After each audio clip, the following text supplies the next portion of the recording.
Hi, I'm Howard Marks, and this is How to Think About Risk.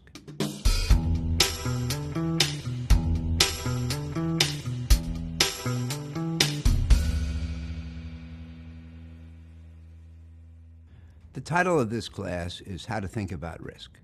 That's an important title. Not what to think, how to think. The first question is, what is risk? Risk, in my opinion, is the ultimate test of an investor's skill. The return alone doesn't tell you how good a job the manager did. The key question is, you see the return, you must ask, how much risk did the manager bear to get that return? Now let's look at this range of managers. What we posit is that the market is up 10% or down 10%. Now, let's look at some individual managers. The first one is up 10 when the market's up 10 and down 10 when the market's down 10. Accomplishes nothing. You might as well have invested in an index fund that emulates the performance of the market. No skill, no value added. Now let's look at the second one. Up 20 when the market goes up 10, down 20 when the market goes down 10. No skill, no value added, just a lot of aggressiveness. Well, what about this one? Up 5 when the market's up 10, down 5 when the market's down 10. Again, no selection ability, no discernment, no value added, just defensiveness. You don't need help in achieving that, and you sure shouldn't pay a lot for it. But what about the next one? He or she is up 15 when the market's up 10 and down 10 when the market's down 10. So in other words, market type losses on the downside, but superior gains on the upside. Value added, what I call asymmetry, does better in the good times than does poorly in the bad times.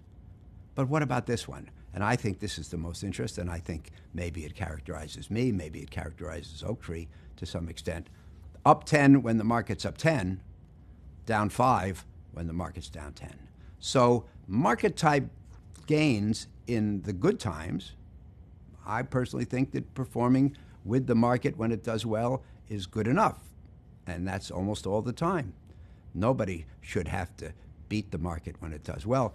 But if you can do that and at the same time be ready to decline less when the market has its down spells, I think that's accomplishing something very important.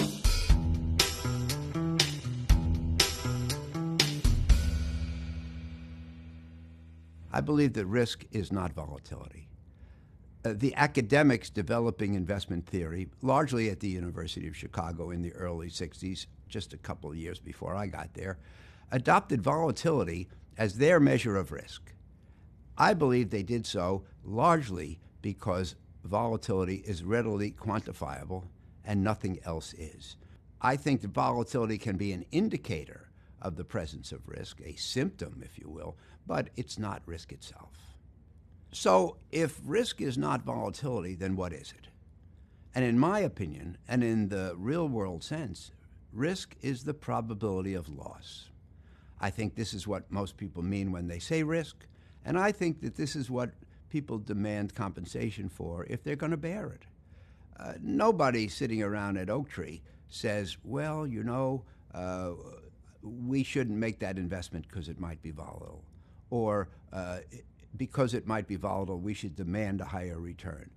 No, they say that about the possibility of loss. We're not going to make that investment because the possibility of loss is too high, or because of the possibility of loss, we're going to demand a risk premium in terms of the return. This is risk, the possibility of loss. Now, another important question is risk quantifiable in advance? And I believe it's not. Like most things occurring in the future, risk cannot be anything except a matter of opinion. I was writing my first memo about risk in 2006. I wrote about my belief that risk is not quantifiable in advance. And then I hit the return key and went on to the next section and wrote something I had never thought about before.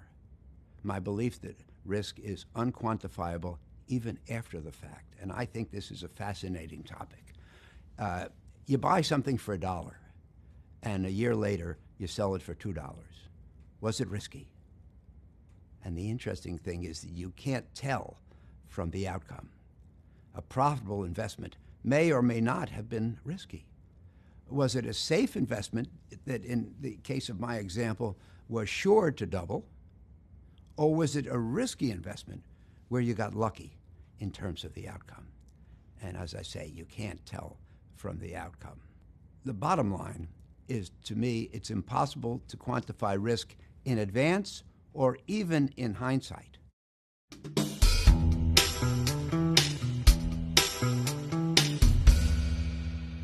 The possibility of loss is not the only form of risk. There are lots of forms of risk. My last memo on the general subject, it's called Risk Revisited Again.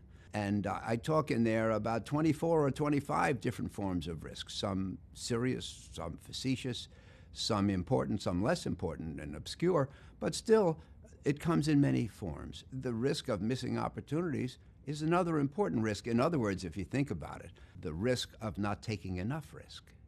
Another really important form of risk, I think one of the key risks in investing, is the chance of being forced out at the bottom.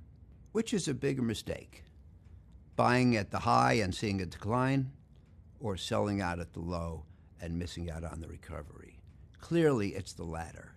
If you buy at a high and you experience a decline, if you're able to hold throughout and not lose your nerve, the next high is usually higher than the last high. The fact that you experienced a downward fluctuation might have been uncomfortable for a little while, but by the time the new high is achieved, you're back to your cost and more. But if you sell at the bottom and miss out on the subsequent recovery, that means you've gotten off the track of investing and may never get back on. In my opinion, selling at the bottom, it's the cardinal sin in investing.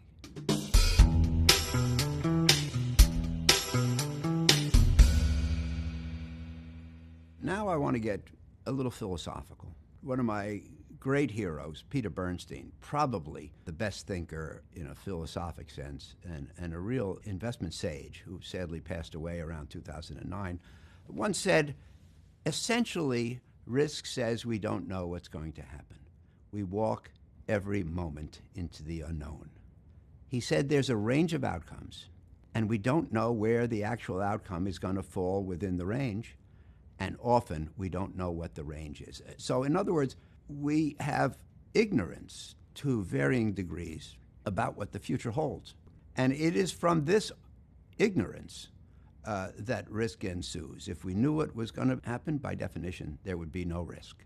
In the memo that I mentioned before, Risk Revisited Again, there's a great quote that I got from a Peter Bernstein memo. And I thought it was so important that I took it over word for word in my memo. It's from G.K. Chesterton, who was an English writer, and he said the following, and I'm going to give it to you word for word because it's so important. The real trouble with this world of ours is not that it is an unreasonable world, or even that it is a reasonable one.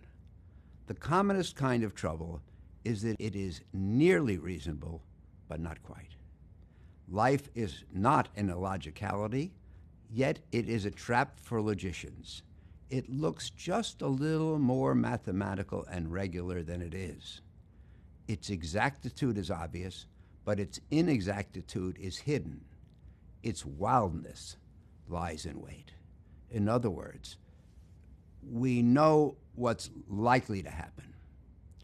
We know the other things that probably could happen instead. We have little appreciation for the things that are highly unlikely to happen, but could. And these are what we call in modern day terms the tail events. My friend Rick Kane once said that 96% of financial history has occurred within 2 standard deviations, but everything interesting has happened outside of 2 standard deviations. That's the wild part.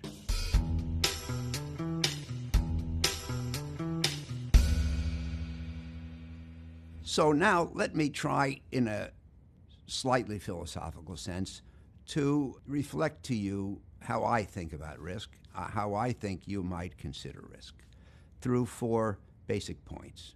Number 1, there was a professor at the London Business School who said, risk means more things can happen than will happen.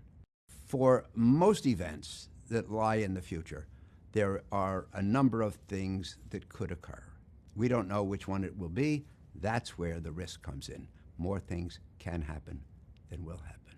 Number two, as a result of that, the future should be viewed not as a fixed outcome that's destined to happen and capable of being predicted, but as a range of possibilities, and hopefully, because you have some insight into their respective likelihoods, as a probability distribution.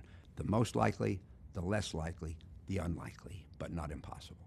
Number three, it's important to accept that even when you know the probabilities, that doesn't mean you know what's going to happen. This is something that I think many people fail to grasp. I play a lot of backgammon, and a lot of my examples on risk and uncertainty come from the game of backgammon, which is played with a pair of dice.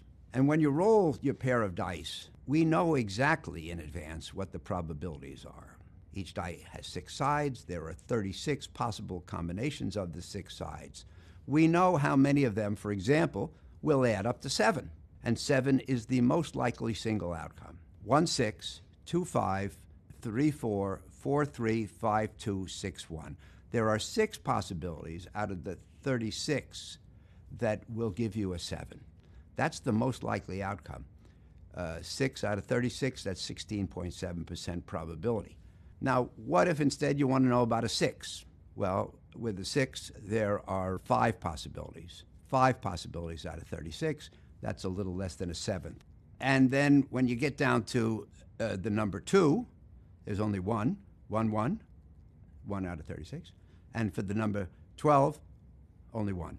6, 6, 1 out of 36. Both of those are about a 3% probability of happening. So we know exactly what the probability distribution looks like. We know what's the most likely, the other likely possibilities, and the unlikely possibilities. We still don't know what's going to happen. So knowing the probabilities does not eliminate the uncertainty. I work with a professor at Wharton named Chris Getzey, and the way he put it to me one time, we live in the sample, not the universe. In other words, the universe statistics, like I just explained for the dice, determine the things that could happen, and maybe they're a possibility. But we live in the sample. We only have one outcome, and therein lies the uncertainty. A great way to think about this is on Super Bowl morning in 2016. They had a former football player on, and he said what I thought was one of the smartest things about probability I had ever heard. This game was Denver versus Carolina, and Carolina was heavily favored, and they asked him who he thought would win. And he said the following: Carolina wins 8 times out of 10. This could be one of the two. Now, this gives you the essence of probability and the essence of risk. Most people, if they hear that something's 80% likely to happen, they say, well, then I guess we know what's going to happen. I guess they might as well not play the game. No, 80% likely means that the other team should win 1 game out of 5. So we have to play the game because we have to figure out which game this will be. And that leads to number 4. I take Dimson's statement that risk means more things can happen than will happen, and I turn it over. Even though many things can happen, only one will. Thus, the expected value, the probability weighted average of the possible outcomes, which is the basis on which people make many decisions, it can be irrelevant. They take each outcome, they multiply it by the probability, they add them up, and they get the expected outcome. And many people will say, well, we're going to take the course of action that has the highest expected value.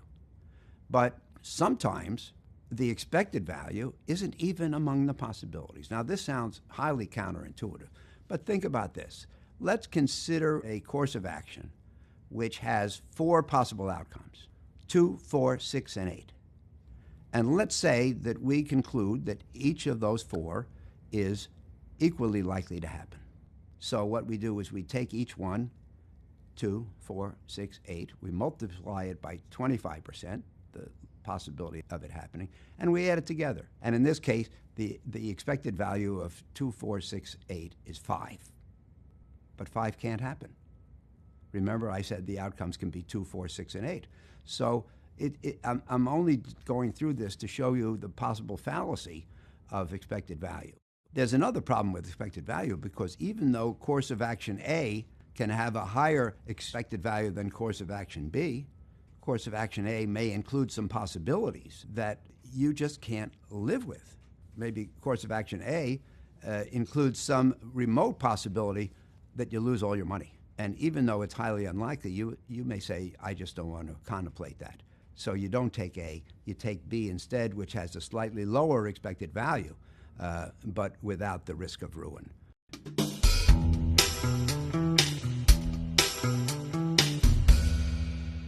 Now, moving on a little bit to talk about the character of risk, I think it's interesting to note that risk is counterintuitive.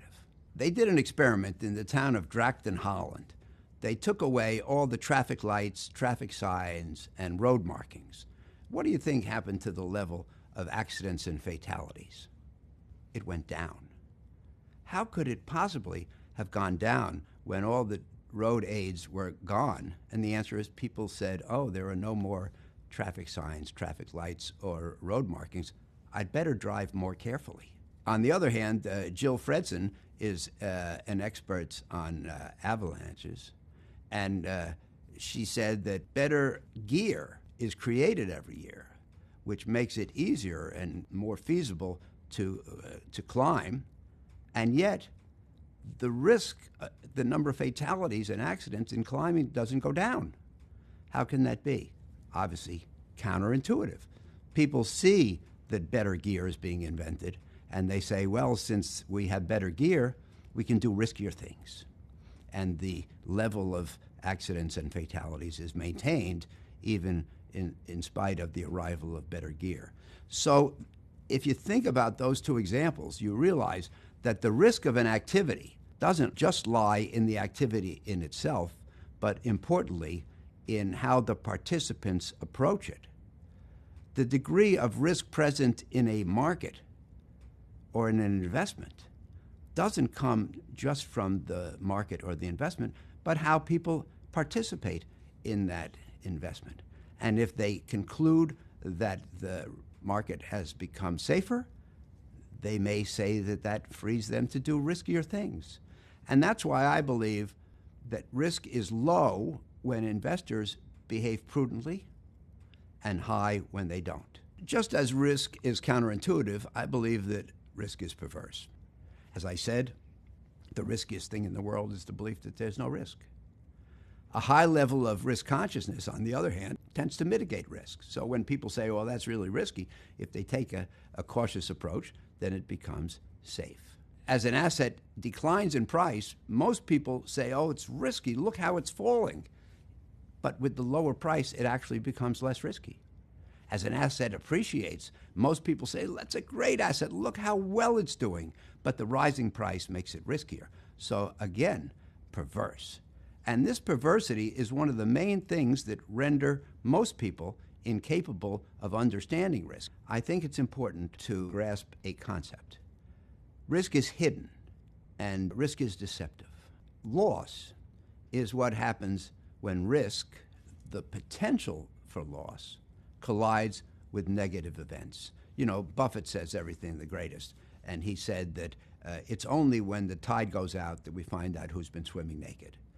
It's only in times of testing that investors and their strategies are examined for the risk they really held. An example of that I wrote in my book, The Most Important Thing. Those of us who live in California, as I did at the time, our houses might contain a construction flaw. But if all is well, that flaw sits there for year after year and doesn't produce any loss. It's only when the earthquakes occur that the house is tested and the flaws are disclosed and the risk, the potential for loss, turns into actual loss. So similarly, an investment can be risky, but if it only exists in salutary environments, it may look like a winner for a long time, and it may look safe for a long time.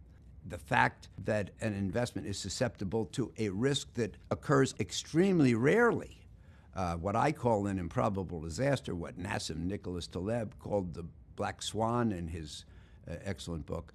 The infrequency of loss can make it appear that the investment is safer than it really is. And of course, that's an entirely risky conclusion. So the infrequency with which risk turns into loss can be deceptive and cause people to underrate the risk involved in an activity.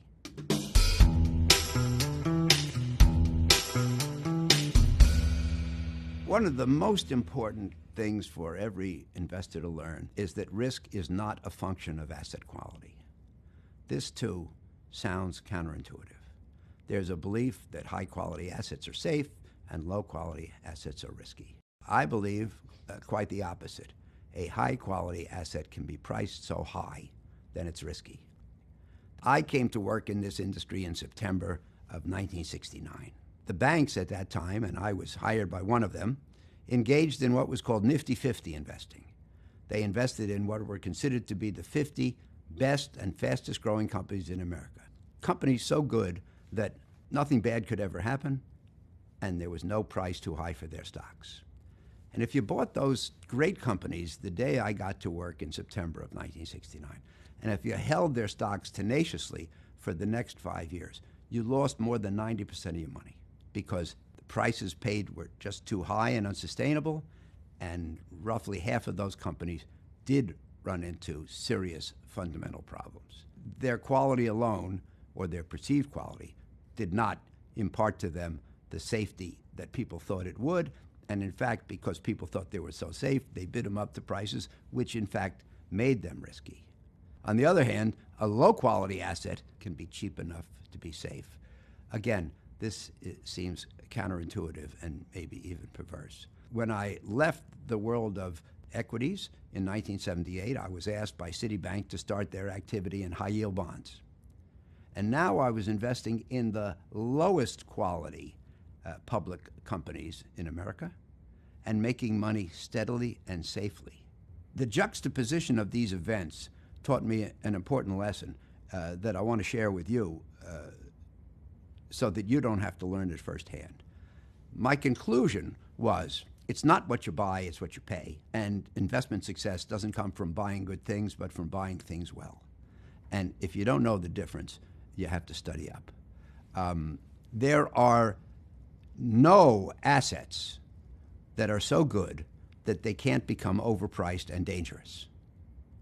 There are very few assets that are so bad that they can't be cheap enough to be attractive as investments. So this is a simple concept, it sounds like to me, but I hope you'll spend a lot of time thinking about its consequences.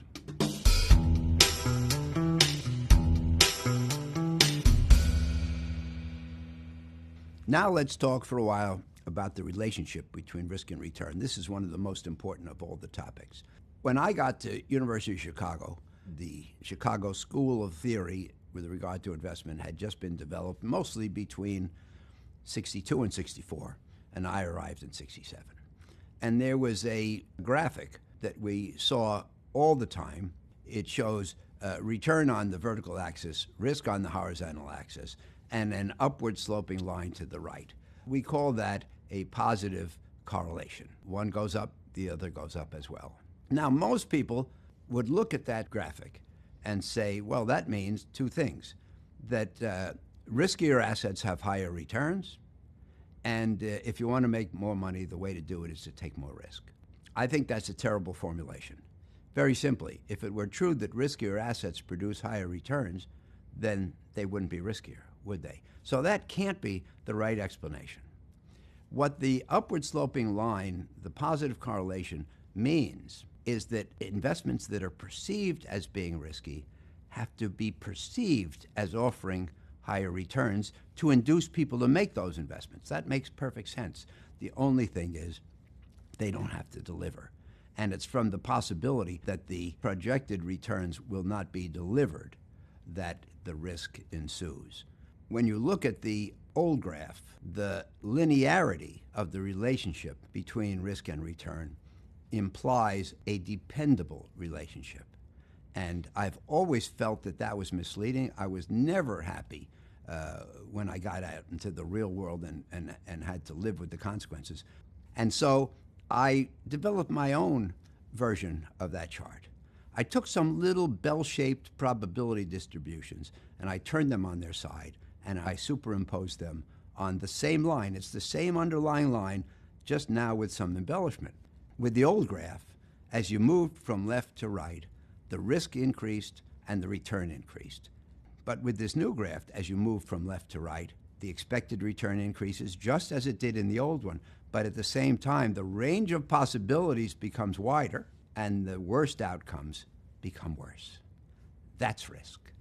This is the way to think about the risk-return relationship.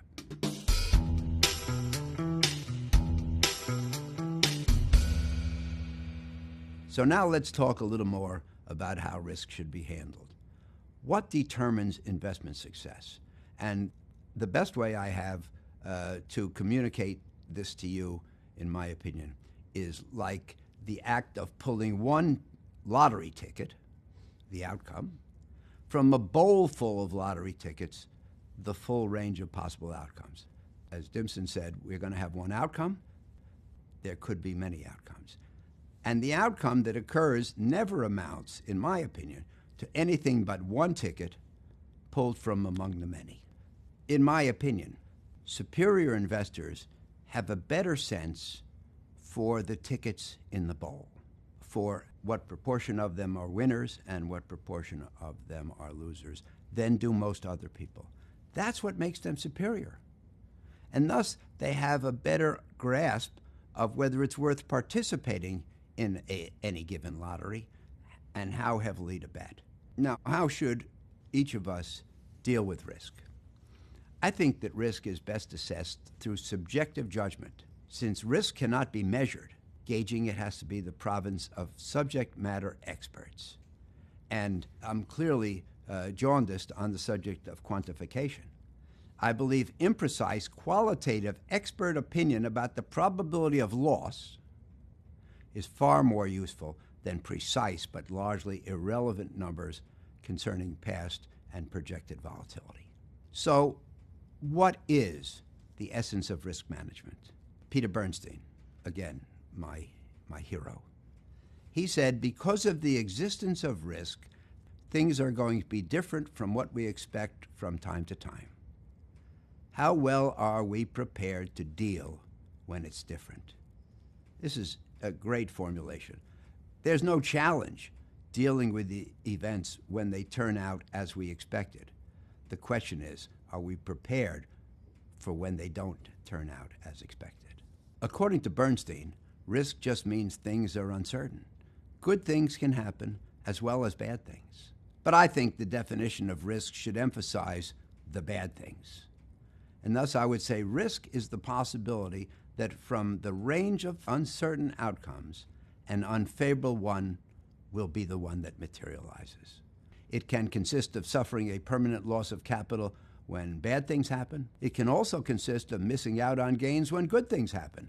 These things have to be balanced.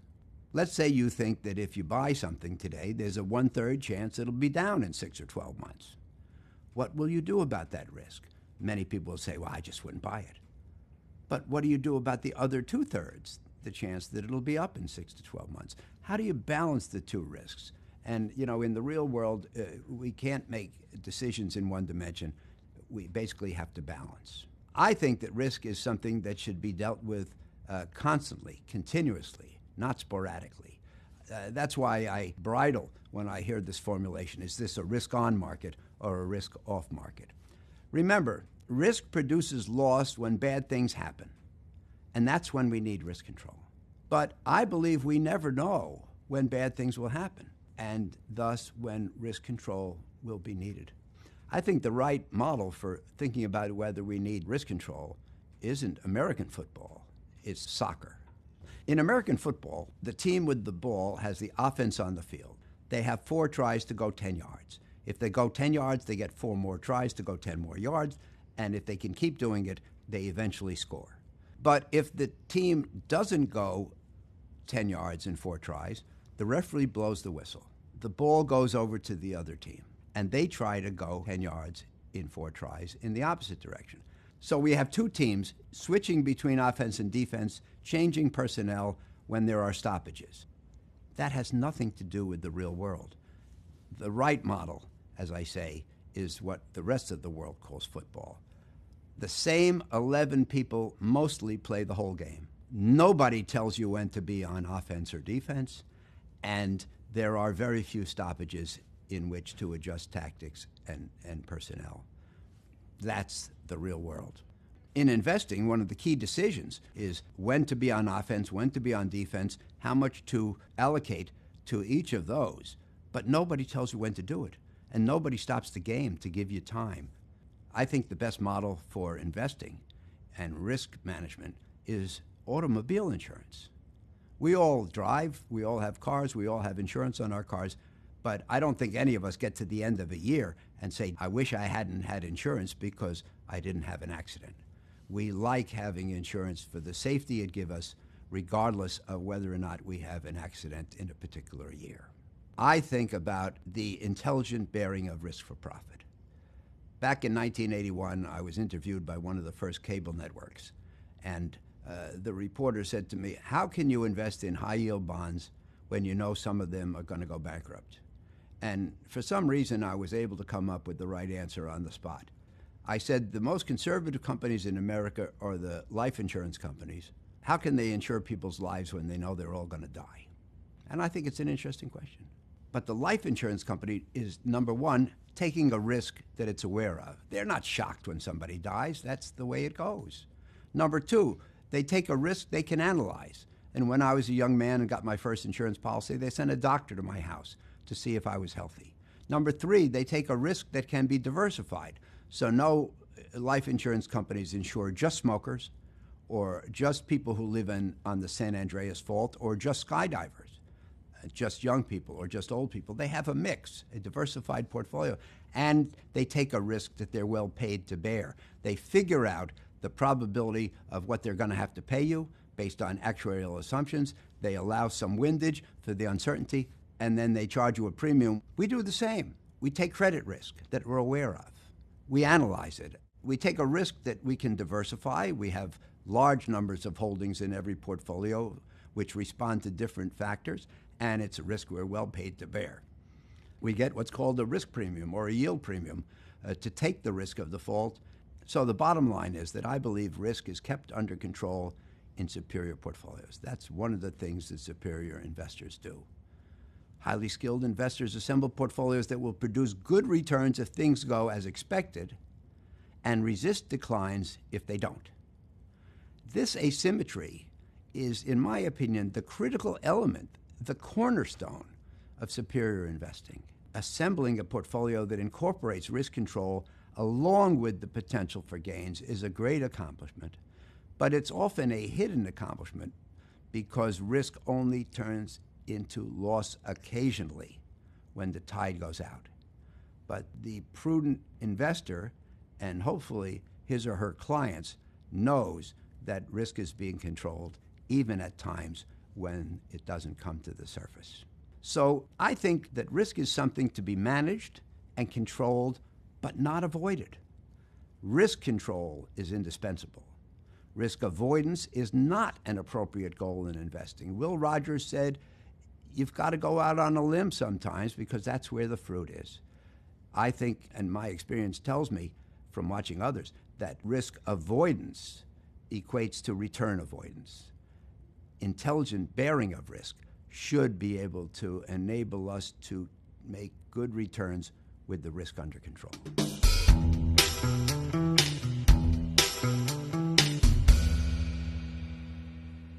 So, what's the bottom line of all the foregoing? You shouldn't expect to make money without bearing risk. You shouldn't expect to make money just for bearing risk. Risk is best handled on the basis of accurate, subjective judgments made by experienced, expert investors who emphasize risk consciousness. The great challenge in investing is to limit uncertainty and still maintain substantial potential for gains. And in conclusion, I'll just say that outstanding investors are outstanding for the simple reason that they have a superior sense for the probability distribution that governs future events, the tickets in the bowl, and for whether the potential return compensates for the risks that lurk in the distribution's unattractive left-hand tail. This is what enables them to achieve the asymmetry that characterizes superior investors, participating strongly in the gains when there are gains and avoiding many of the losses when there are losses. I hope the foregoing discussion will help you be among them.